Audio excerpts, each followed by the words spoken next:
बीते दिन इजराइल की तरफ से जब कतर पर हमला किया गया और वहां पर सटीक तरीके से हमास के लीडर्स को निशाना बनाने की कोशिश की गई। हालांकि खबरें ये हैं कि हमास का जो लीडर था वो बाल बाल इस पर बचा है, लेकिन 6 अन्य लोग इसमें मारे गए हैं।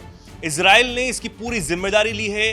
कतर समेत कई मुस्लिम देशों ने इस हमले की निंदा की है, लेकिन दिलचस्प बात यह है कि किसी ने भी इजराइल पर पलटवार करने की बात नहीं की। लेकिन इस बीच भारत की एंट्री होती हुई इसमें नजर आ रही है। दरअसल भारत के प्रधानमंत्री नरेंद्र मोदी से कतर के जो शेख हैं उनकी बातचीत हुई है।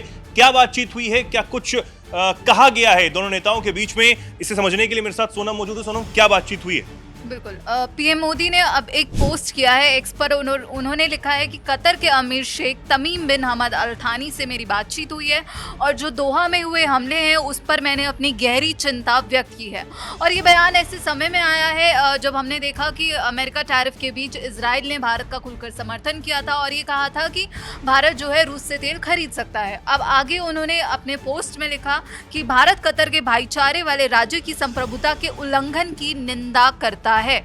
हम बातचीत और कूटनीति के माध्यम से मुद्दों के समाधान और तनाव को बढ़ने से रोकने का समर्थन करते हैं।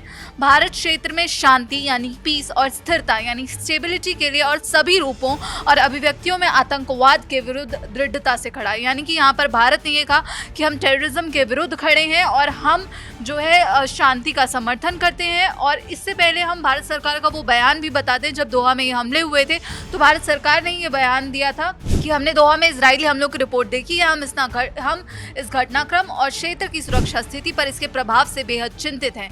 यानी भारत सरकार ने सीधे तौर पर चिंता जाहिर की थी। ये जाहिर करते हुए कहा था कि हम संयम और कूटनीति से काम लेने का आग्रह करते हैं ताकि क्षेत्र की शांति और सुरक्षा खतरे में ना पड़े।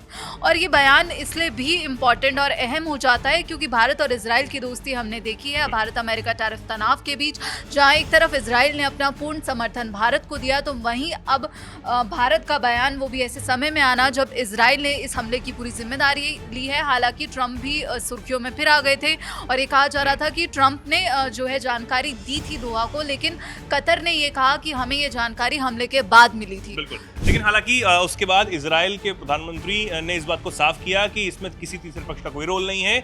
इसकी पूरी जिम्मेदारी यानी कि जो कतर पर हमला किया गया उसकी पूरी जिम्मेदारी इजराइल लेता है, ये उन्होंने कहा था। जी, अब जिस तरीके से बयान प्रधानमंत्री का सामने आया उसमें हम चर्चा भी कर रहे थे इससे पहले सोनम कि भारत की यही कूटनीतिक जीत है कि एक तरफ इजराइल अमेरिका के संयुक्त ईरान पर किए गए हमले का भारत एससीओ में जो निंदा की गई उसका समर्थन भी करता है और एक तरफ इजराइल से जो डिप्लोमेसी हमारे संबंध हैं उनको भी मजबूत करता है और अब कतर से भी जो हमारे संबंध हैं और उन पर बातचीत करना और इस बात की निंदा करना जो कतर पर हमला किया गया, ये भी एक बड़ी कूटनीतिक जीत ही मानी जानी चाहिए। तो यही भारत क्योंकि समझाना चाहता है और खासकर ये सब चीजें तब ज्यादा हाईलाइट हो रही हैं जब ट्रंप अपने टैरिफ से भारत समेत तमाम देशों को, खासकर भारत को ही दबाने की कोशिश कर रहे हैं। वो हल्का समझने की, कमजोर समझने की जो गलती उन्होंने की उसका ये मुंह तोड़ जवाब है कि भारत अपने दोस्तों के साथ तो संबंधों को गहरा कर ही रहा है, बल्कि जो सिर्फ साझेदार हैं जिनके साथ हमारी बहुत घने